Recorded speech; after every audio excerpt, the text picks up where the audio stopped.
Back off of what Steve just asked there. I mean, why this year? I mean, this is every single year, so why this year is this being brought up? So the effort to, the enhanced effort to really get a line item veto kicked off in 2015.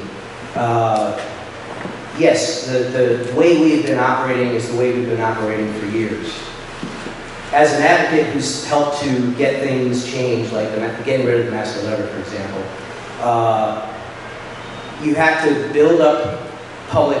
Look, this is a fairly esoteric conversation we're having, right? The line item veto. I mean, you ask your normal person, they have no idea what you're talking about when you talk about this thing. So you have to educate the public about what it is. You have to get members of the public engaged in the advocacy project. You have to get them to come to the State House. You get them to send emails. All those things have been happening.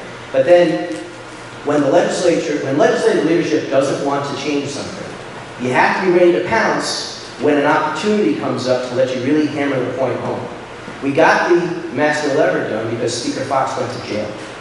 Okay? That was the event that led to the immediate passage right after the reins were handed over to Speaker Maniello when we got the master lever eliminated. In this circumstance, yes, if someone had gone to jail, we probably could have gotten the line item veto ultimately. But much more importantly, we had Dr. Pedro.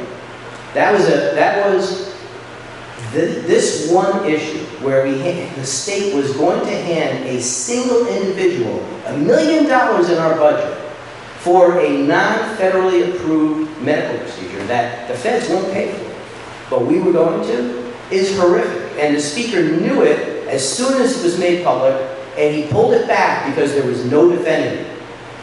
This is the issue under which we can launch a really hard push to try and get all the individual legislators on board to say, all right, it's happened, right? This is what the veto can solve. This is what happens when you have a non-transparent budget process, and we are going to fix it because we're being pushed to do so. The public has to push harder than Speaker Maniello can, and there's more of us than there are of him.